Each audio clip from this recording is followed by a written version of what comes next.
Basta, Sandy. Si Sandy ba yan? Patuloyin mo, Jefferson.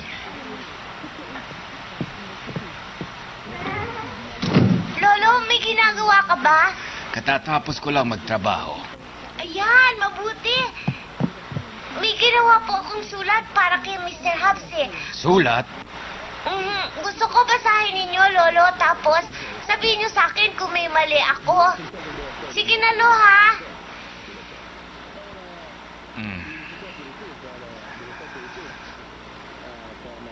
Aber, patingin. Ito po.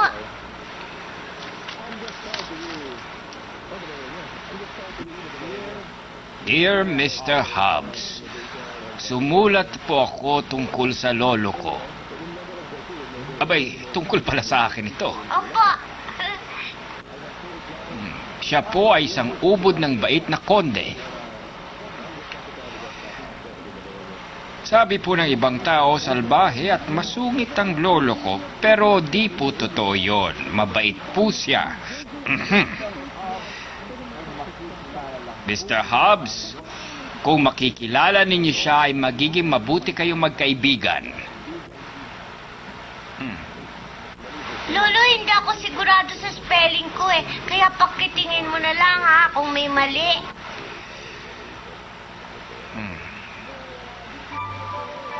Binigyan ako ni Lolo ng isang magandang kabayo at ang pangalan na ibinigay ko sa kanya ay Prinsipe. Saka sa mami ko naman nagbigay siya ng brown na kabayo at saka isang magandang karwahe. Tuwang-tuwa nga po si mami dahil marami na raw po siyang mapupuntahan ngayon. Hindi po kami magkasama ng tirahan ni mami. Sa ibang bahay na malayo siya nakatira. Sana nga ay pwede ko siyang makasama. At dito na rin siya sa palasyo nakatira dahil nalulungkot ako.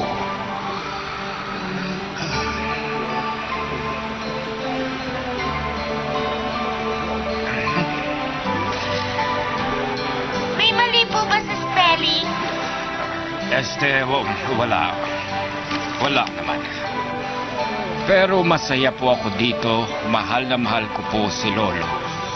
Sulatan naman ninyo ako, Mr. Hobbs. Hihintayin ko po ang sulat ninyo, Cedric Errol ng Dorincourt.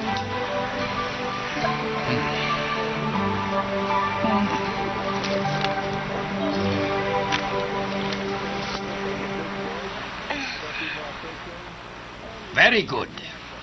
Ayan, papahulog ko na ito agad. Halika na, Dugal. Teka! Jefferson!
Salamat, Teddy.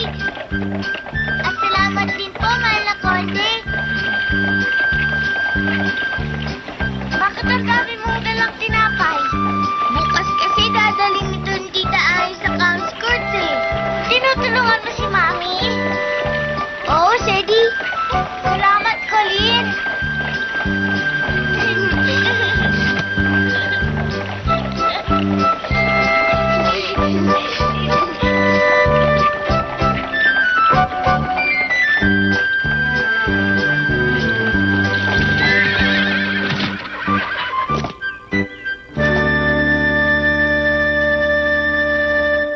Lolo, Dito na lang ako sa karwahe. ayaw po ninyo makita ang mami ko. Huwag na lang. Ay, malulungkot si Mami kasi gusto niya rin ka makita eh. Hindi ako sigurado tungkol doon. Ipasusundo na lamang kita mamaya.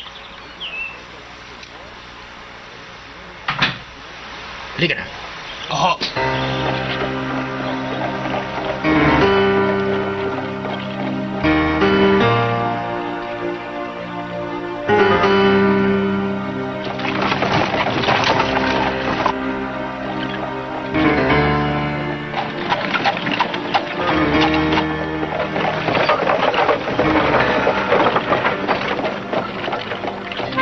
Ba't kaya ayaw ni Lolo? Ewan ko.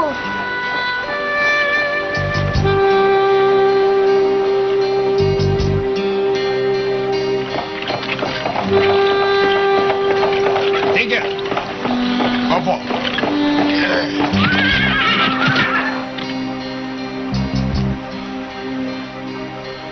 Tita Ani! Tita Ani! Nandito si Teddy! Mami! Tita Ani!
Wow! Ang ganda! Yan ang mga armas na ginamit ng ating mga ninunong mandirigma noon. Mandirigma! Oo. Ang angkan ng mga Dorincourt ay tanyag bilang isa sa pinakamatatapang na aristokrato. Ah!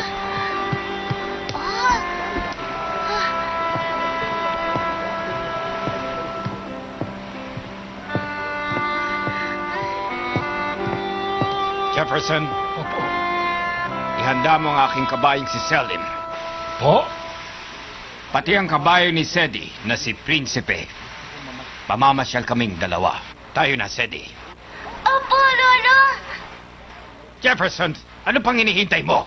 Ha? Sige! Opo, mahal na konde. HD encode by Carlola 16.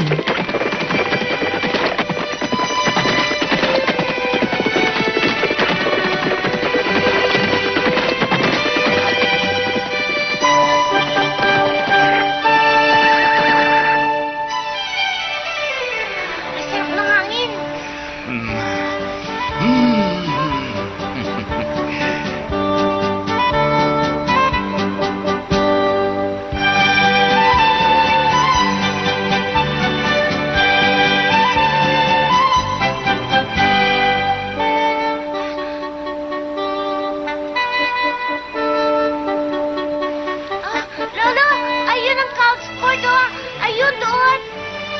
Count's Court.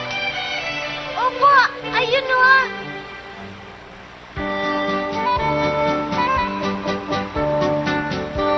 Punta tayo doon, Lord. Yeah! Teka, Sadie! Sadie! Ano, bilisan niyo!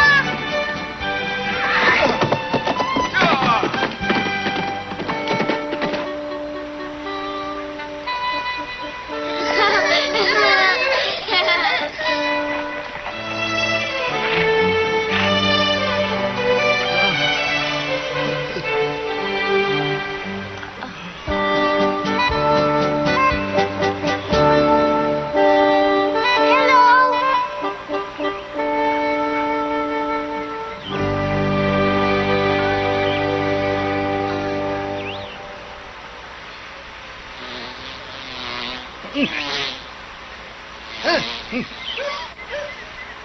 Huh? Kumusta ka na, Argel? Uy, Sadie! Magandang araw po, mahal na konde. Kumusta na binti mo? Hindi na masyadong masakit. Salamat nga pala sa gamot, ha? Wala yun. Hindi pa pala ayos ang bubong. Bakit ganon? Busy siguro si Mr. Newick, pero sinabihan na siya ng lolo ko. Ha?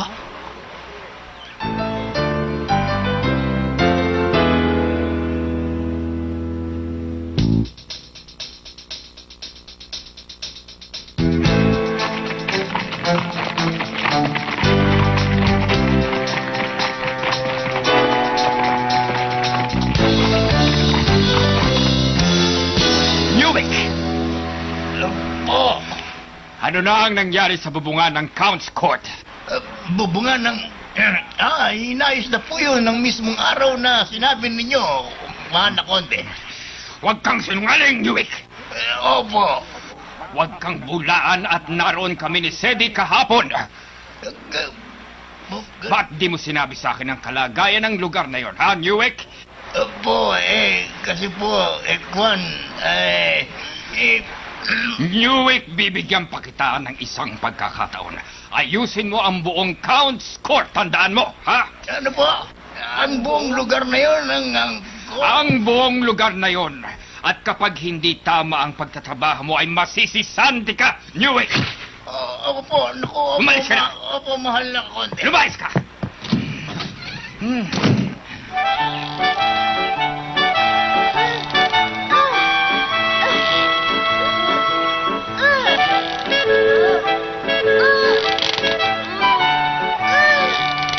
Yay, ang taas naman niya, kuya.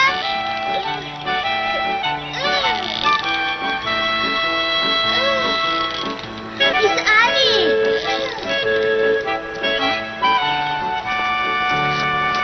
Bakit? Ano yun, Katie? Nako, Miss Annie. Baka hindi kayo maniwala. May mangyayaring milagro sa bayan. Milagro? Anong milagro? Nag-utos ang mahal na konde na ipapaayos ang buong Count's Court. Totoo ba yan? Totoo ho bang balita, Katie? Narinig ko ang usap-usapan sa bayan. Halos lahat, yun ang pinag-uusapan na ipagagawa ang Count's Court. Ang mahal na konde, ipagagawa niya ang buong Count's Court?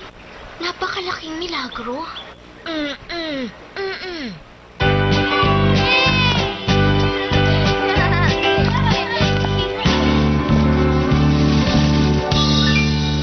Kailangan ninyong sumatin yung lugar na yun. Susumat nga sila, Newick. Ang ibig sabihin nun, ay totoo nga aayusan na nila ang Count's Court. Maraming salamat. At pagkatapos hubay, pagagawa nila kami ng bahay. Totoo ho ba yun? Father Morgan, totoo ho. Malamang, kasi tingnan nyo, ayun si Mr. Newick at abalang-abala sa pagsusukat.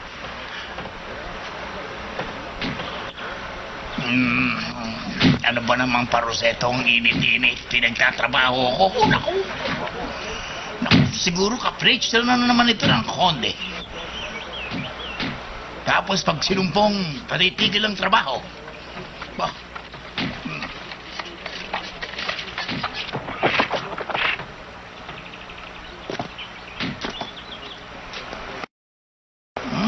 ito na naman si Little Lord.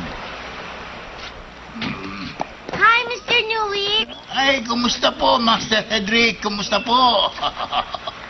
Pwede ba kami manood? Oh, opo, hanggang gusto po ninyo. Hanggang gusto po ninyo.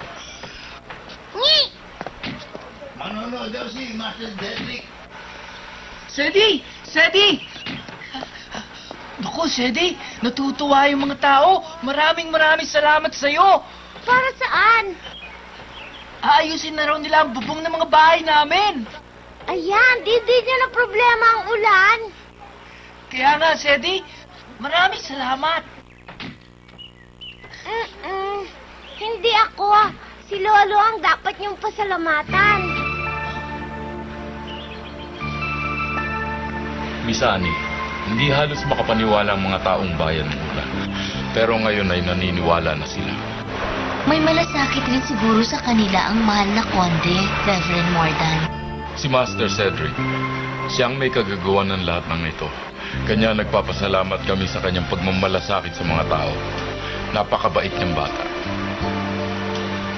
Reverend Mordan, ang paniwala ni Sedi ay ang lolo niya ang nagkusang loob na gawin ito.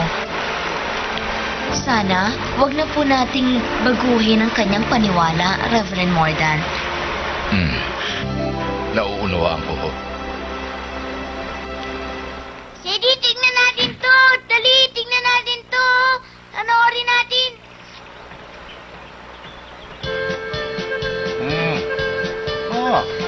Ano yan tinitignan nyo? Yung kahoy na hawak ng mamang yon, tinitingnan ko yun. Bakit kailangan nyo yung tignan? Kasi sinusukat namin ang lupa. Paano nyo ginagawa yun? Ito mo ba ang nagsusukat? Hindi. Una, sinusukat namin ang layo hanggang doon sa kahoy. Tapos, kinukwenta namin kung gaano ang layo doon. Ay naku, tigilan nyo na nga ako at nagtatrabaho ako eh. Ang teacher nyo, tanungin nyo. Patingin naman ang gamit nyo. Hindi.